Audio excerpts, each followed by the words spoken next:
清晨嘅陽光透過酒店餐廳嘅落地窗灑落，空氣中瀰漫住咖啡同新鮮麵包嘅香氣。我坐喺靠窗嘅位置，一邊享用德式早餐，一邊望住窗外漸漸甦醒嘅城市。遠處紐倫堡老城嘅尖頂喺晨霧中若隱若現，彷彿喺召喚住我開啟一日嘅探索。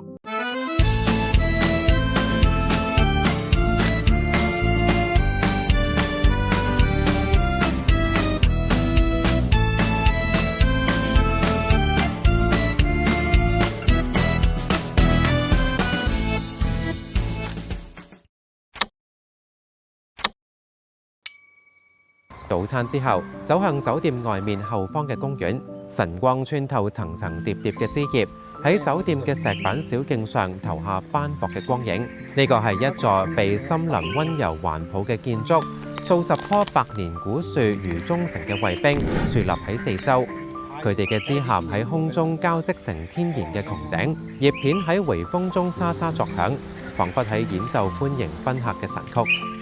沿住蜿蜒嘅沿路漫步，兩側嘅椴樹排列成優雅嘅綠色長廊。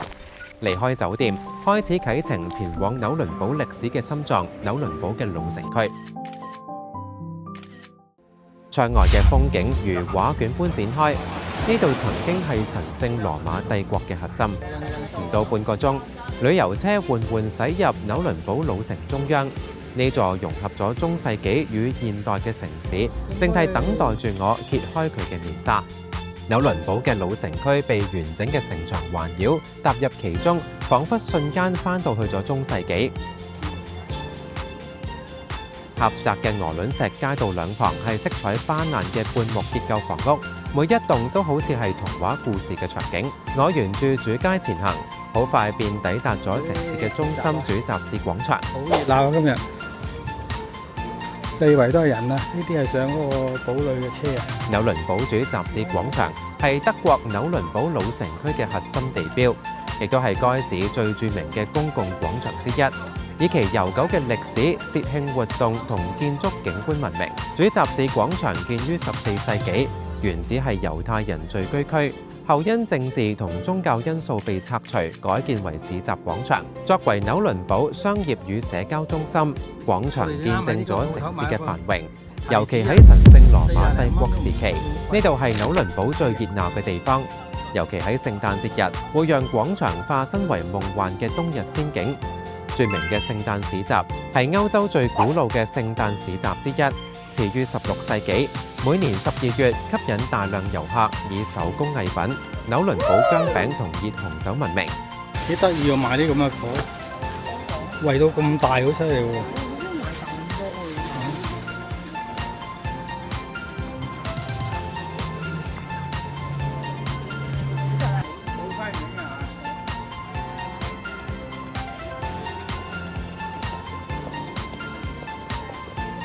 家呢位置一文入咗鋪頭嚟下邊啦。嗱，蘇子價幾靚啊！有個日規嘅，以前啲人睇時間跟呢個咯。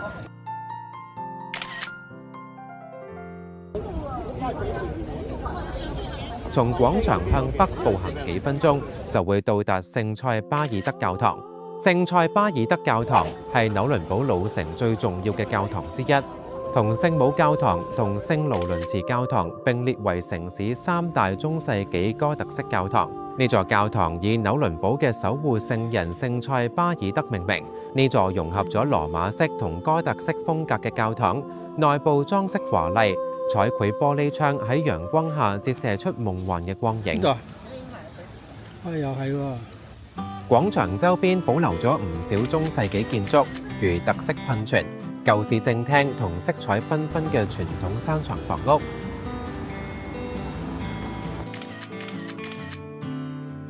其中有一座14世紀哥特式噴泉，名叫美泉，高約19米，裝飾有40尊精緻雕像，象徵神聖羅馬帝國嘅世界觀。傳說旋轉噴泉上嘅金色環，遊客觸摸就能夠帶嚟幸運。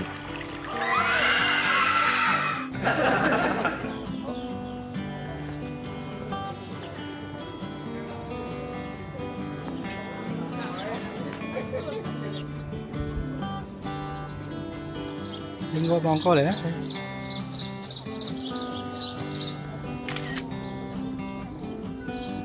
呢一座就係聖母教堂。聖母堂係德國紐倫堡嘅一座羅馬天主教教堂，位於市中心大集市廣場嘅東側。聖母堂嘅所在地原係一座猶太會堂，喺1349年黑死病爆發期間被摧毀。1352年到1362年，查理4世興建咗呢座專砌哥德式建築，佢希望將聖母堂用於帝國儀式。查理4世嘅仔阿茨拉夫於1361年喺呢個教堂接受洗禮。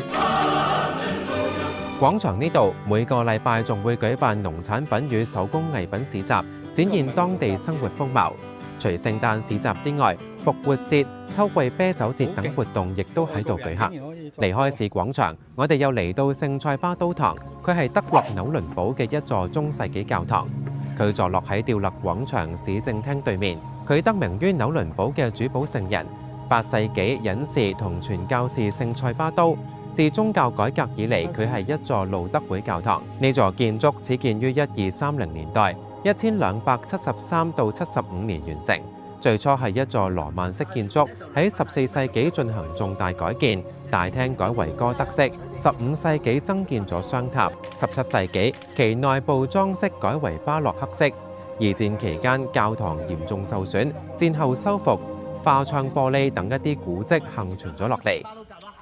離開教堂，我拐進咗一條名為童話街嘅小巷。呢度係紐倫堡最迷人嘅角落之一，兩旁排列住保存完好嘅中世紀木框架房屋，傾斜嘅屋頂，彩繪嘅外牆，每一棟都好似係從童話書中跳出嚟嘅場景。漫步其中，彷彿能夠聽見昔日工匠嘅捶打聲，聞到麵包房飄嚟嘅肉桂香。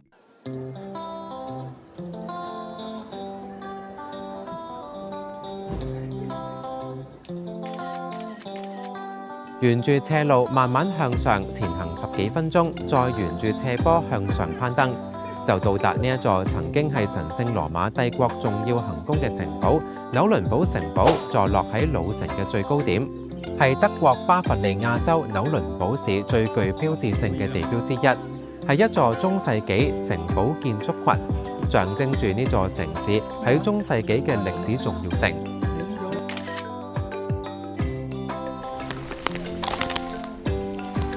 紐倫堡城堡嘅歷史可以追溯到11世紀，最早記載於1050年左右嘅文獻中。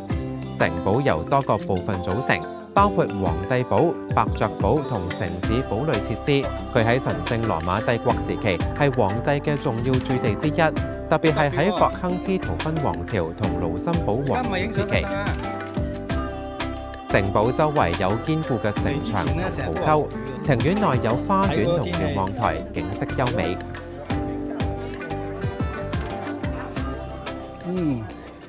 登上城堡嘅觀景台，成座城市可盡收眼底。紅瓦屋頂連綿起伏，教堂尖頂直指蒼穹，遠處嘅現代建築同古老城牆形成奇妙嘅對比。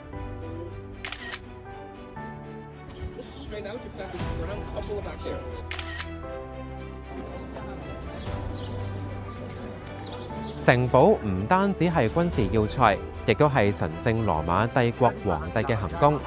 好多皇帝曾經喺呢度居住或者舉行重要會議。紐倫堡因其地理位置同經濟重要性，成為中世紀歐洲嘅商業與文化中心。城堡則係呢一地位嘅象徵。喺第2次世界大戰期間，紐倫堡城堡遭受嚴重破壞。二戰之後，城堡進行咗大規模修復，保留咗其歷史風貌。離開城堡，開始步行返去主集市廣場行街，順便睇下有啲咩手信可以買。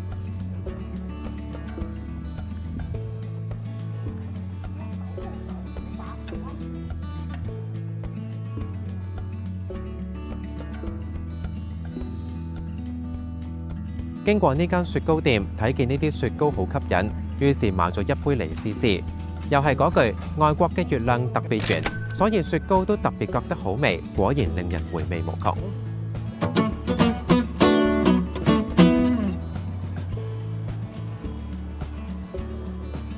市集呢度有手工製作嘅胡桃夾子，從小型裝飾品到大型收藏品應有盡有。紐倫堡同胡桃夾子有住深厚嘅文化聯繫，呢度被認為係胡桃夾子嘅重要發源地之一。行咗咁耐，又到解放嘅時間，歐洲嘅廁所大部分都要付費，所以冇需要就唔好飲太多水，否則廁所消費可能多過食飯嘅消費。啱啱俾完錢去廁所，領隊先話我哋知，一陣食午餐嘅餐廳嘅廁所係免費嘅，真係俾佢吹脹。今日食午餐嘅餐廳佈置非常華麗，好有德國味道。喺香港呢啲裝飾算係5星級。至於食物都唔錯，前菜有洋葱湯，主菜有雞胸肉加薯仔，最後仲有雪糕作甜品。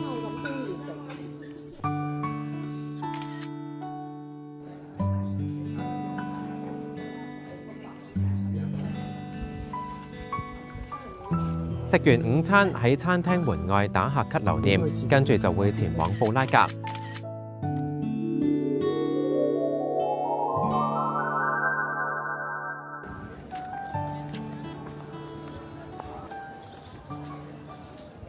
路經市廣場啱啱遇到呢個鋼琴師，淨係演奏歌曲，好似為我哋送行。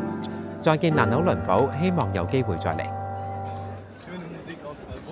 離開紐倫堡，我哋大約要坐3個鐘頭車程先會到達捷克嘅布拉格。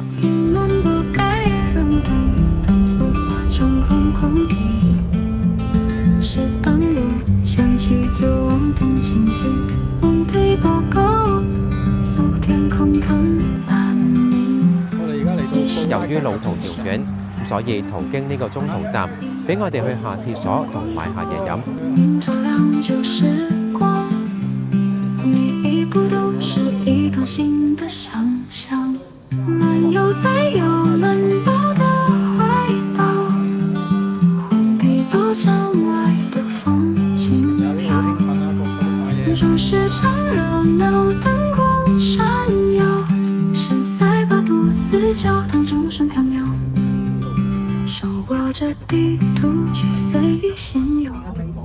經過3個鐘頭嘅車程，終於到達捷克嘅首都布拉格。下一站，我哋會去捷克首都布拉格，直奔舊城區嘅查理大橋。橋上面啲雕像好似靜雞雞睇住我哋，橋底伏爾塔瓦河閃閃發光，遠望布拉格城堡個剪影，靚到好似幅畫咁。晚餐喺河邊餐廳食咗捷克經典鹹豬手，夜晚沿住伏爾塔瓦河邊散步，非常浪漫。跟住我哋會去參觀布拉格城堡，呢座過1000年歷史嘅古堡，真係勁有氣勢，高高在上，望住成個城市。見到維特大教堂嗰陣，啲古老外牆喺陽光照射下，靚到好似入咗童話世界咁。之後去到舊城廣場，睇下個天文鐘嘅機械表演，一到鐘響，啲公仔就會走出嚟，成班遊客圍住睇到唔捨得走㗎。睇完片記得點讚、分享同訂閱是那康康，有你嘅支持就係我嘅動力來源，多謝。